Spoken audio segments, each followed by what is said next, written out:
toutes tes bouteilles en plastique. Bon, maintenant tu n'as plus d'eau.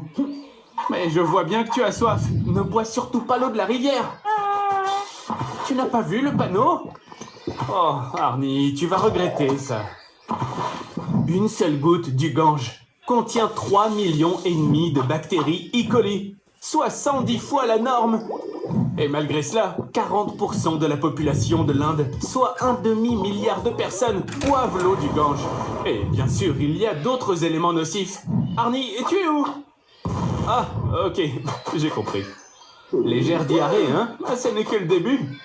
Elle va devenir plus forte. De plus en plus forte. Et c'est déjà un problème. Tu vas devoir investir.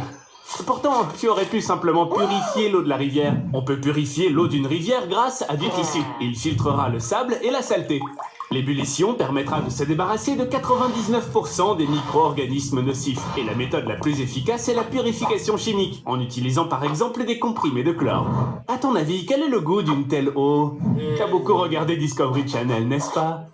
En effet, lorsqu'il n'y a rien à boire, les aventuriers ont recours à l'urine. Mais dans ton cas, ça n'est pas possible à cause de la déshydratation et d'un manque de force. Oh, Arnold, tu es de retour! Des personnes bienveillantes t'ont aidé à sortir de là. Comme l'eau est savoureuse, hein? Mais ne baisse pas la garde. Entre l'amour et la haine, la frontière est mince. Cours, Arnie! Et tu vas devoir survivre sans aucune nourriture. Imagine que tu sois Angus Barbieri, un homme qui n'a rien mangé pendant plus d'1 an. Choquant les médecins, il a mené une vie normale, allant aux toilettes une fois tous les 40 jours. À la fin de son jeûne, il pesait 81 kilos, ayant perdu 124 kilos. Après 12 heures de jeûne, tu deviens pâle et faible. Mais une personne en surpoids se sentira mieux parce qu'elle a des réserves de tissu adipeux. À ce moment-là, des vertiges s'installent. Et une odeur désagréable se dégage de la bouche. Oh, Arnold, il y a de l'eau ici. Tu vois, Arnie, il faut toujours voir le bon côté de la vie. Le jeûne peut avoir de bonnes raisons d'être. Gandhi a jeûné pendant 3 semaines pour protester contre le système des castes en Inde. Christian Bale a perdu 30 kilos pour son rôle dans The Machinist. Et les moines médiévaux jeûnaient pour entendre la voix de Dieu. Tu ne tiendrais même pas une seule journée. Contrairement à l'esprit, le 4e jour, le corps accepte la faim comme une évidence.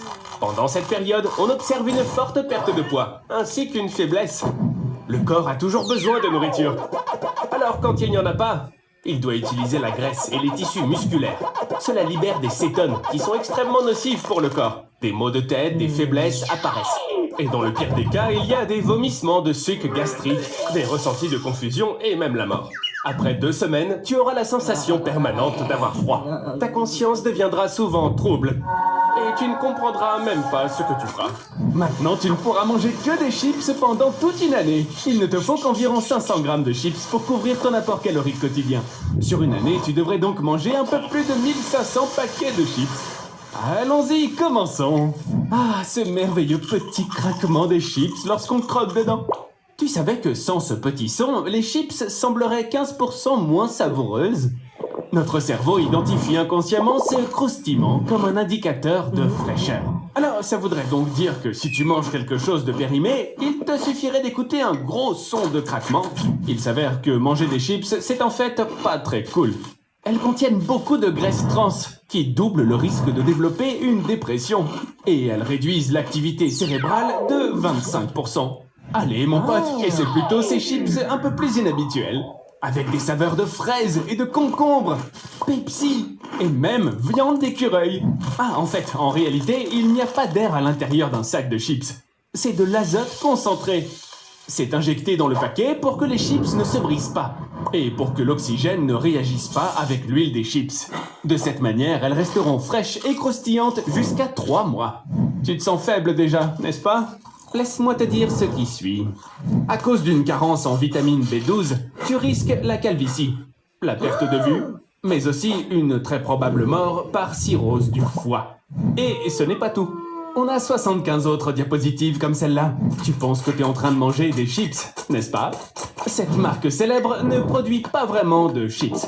Elles ne contiennent qu'environ 40% de pommes de terre seulement. Donc, au mieux, ces aliments pourraient être considérés comme des produits de boulangerie. Alors Arnie, t'as abandonné les chips maintenant? Bravo à toi, mon pote! En récompense, on va t'offrir quelques parties de jeux d'arcade. Waouh! Ton prix est une année entière à boire des sodas! Bonne chance, Arnold! Par où commencer? Voyons voir, je te suggère le spécial Suicide Burger de Burger King. 4 steaks, 4 tranches de fromage et du bacon! 800 calories! Et regarde ces frites de Mickey D's!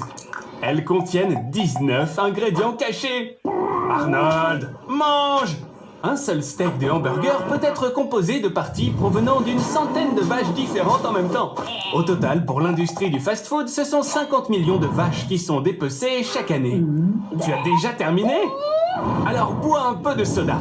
Ici, il est gratuit et c'est fait exprès car il t'ouvre l'appétit. Heureusement, pour satisfaire tes envies, regarde ça.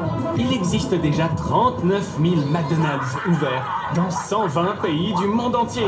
Et figure-toi qu'au Royaume-Uni, l'huile usagée des frites est recyclée et alimente même les camions. Au cours des 20 dernières années, le nombre de personnes en surpoids dans le monde a triplé. Tu ferais mieux d'arrêter, Arnold, car avec un tel régime, tu vas prendre 10% de ton poids corporel chaque mois.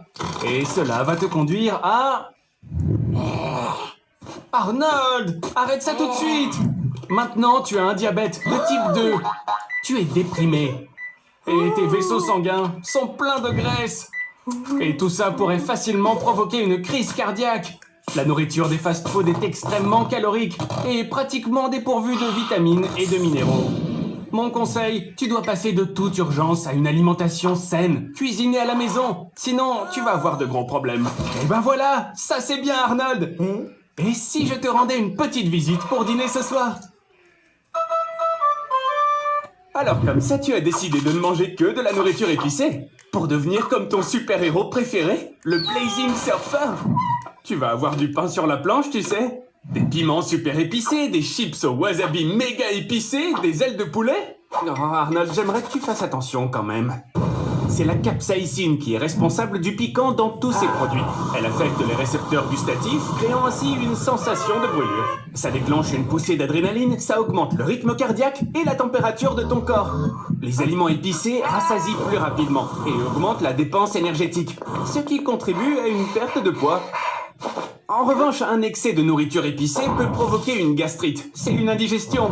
Et avec une consommation régulière, la sensation de piquant s'émousse.